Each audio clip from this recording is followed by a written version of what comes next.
Halo teman-teman Jesuit Insight, saya Romo Frans Magnus Suseno, Guru Besar Purna Waktu Sekolah Tinggi Filsafat Triakara. Kita sekarang pada akhir tahun 2024, suatu tahun yang bagi kita di Indonesia, bagi bangsa Indonesia, dan juga bagi kita umat Katolik Indonesia cukup serem. Dipilih seorang presiden baru, pemilihan itu didahului oleh kontroversi-kontroversi yang kuat. Tapi akhirnya pemilihan itu berhasil. Kita sekarang melihat positif bahwa Indonesia melakukan tahun politik itu dengan damai, tidak terjadi kerusuhan. Kita secara demokratis sudah cukup dewasa. Akhirnya Presiden baru Prabowo Subianto diangkat sebagai presiden bagi 5 tahun yang akan datang. Kita akan memberikan dukungan, tentu selalu dukungan kritis, dengan harapan bahwa ia membawa Indonesia melalui macam-macam tantangan yang ada. Saya bersyukur kepada Tuhan juga bahwa semuanya berjalan begitu baik. Salah satu alasan untuk bersyukur tentu kunjungan Paus Fransiskus ke Indonesia yang amat sangat mengesankan. Paus itu diterima dengan baik sekali oleh seluruh bangsa, oleh mereka yang tidak beragama Katolik. Pertemuan antara Paus dengan tokoh-tokoh agama Indonesia dalam Masjid Istiqlal mendapat respons internasional luar biasa. Dapat Paus diterima baik, akrab. Imam besar Istiqlal yang mencium 2 kali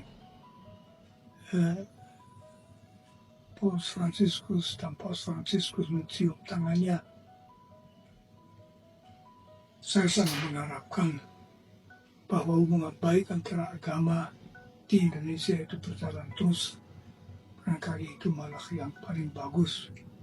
Yang lain ya kita tunggu dulu. Di tahun 2025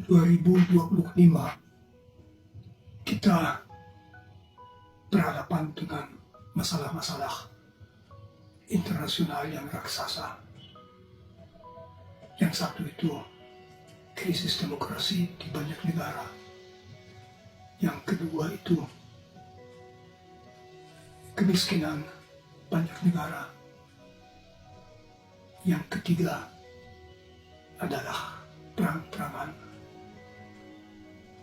Yang keempat itu bagi saya mengkhawatirkan keamrukan lingkungan hidup karena manusia tidak berhasil mengambil tindakan yang perlu untuk mencegahnya. Kelima itu hanya tantangan dari artificial intelligence AI. Penting sekali kita Indonesia menangani itu. Saya melihat ada 3 hal yang perlu ditangani Indonesia. Di situ juga akan saya ukur prestasi Presiden baru Prabowo Subianto. Yang pertama, saya optimis adalah bahwa terus memperkuat tekad untuk saling menerima dalam perbedaan. Khususnya dalam perbedaan agama. Adalah tanda baik bahwa tahun yang lalu agama-agama itu bisa damai. Itu harus diteruskan. Yang kedua, Indonesia masih 50% bangsa tidak betul-betul sejahtera, 9% malah miskin. Kalau orang kecil, setengah bangsa, mendapat kesan bahwa Indonesia adalah milik mereka yang di atas, mereka di Jakarta, di mall-mall dan sebagainya, kita jangan heran kalau mereka akan mencari orientasi ideologis lain daripada Pancasila. Jadi keadilan sosial harus menjadi the real option Indonesia, option for the poor. Perpolitikan Indonesia harus memberi prioritas pada membuat sejahtera seluruh bangsa. Yang ketiga tentu saja adalah mengakhiri korupsi yang membusukkan Indonesia berbahaya. Kita orang Katolik harus ikut di dalamnya. Kita sendiri harus membuat diri diterima sebagai sahabat baik oleh rekan-rekan dari agama lain. Kita dipanggil untuk memancarkan kasih Tuhan, berarti bahwa kita sendiri dan bangsa merasakan bahwa kehadiran kita adalah suatu berkat bagi semua. Saya berpendapat juga, dan di situ mungkin masih kita melakukan sesuatu. Gereja betul-betul harus menjadi gereja orang miskin. Gereja di mana orang miskin merasa menjadi anggota sepenuhnya, diperhatikan, dibantu, merasa aman.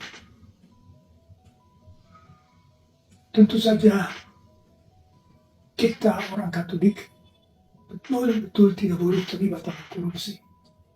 Amat memalukan kalau orang Katolik itu korup. Itu saja yang saya harapkan bagi kita di tahun depan. Teman-teman, dari penuh hati saya ucapkan selamat Natal, selamat tahun baru. Di Natal itu Allah sendiri join jadi manusia, dan karena itu kita tahu bahwa kita ini akan selamat, tidak ditinggalkan. Maka selamat Natal, dan semoga di tahun baru kita merasakan kita dalam berkat Tuhan. Semoga kita mengalami damai, keamanan, kebaikan, persahabatan dalam Tuhan. Amin.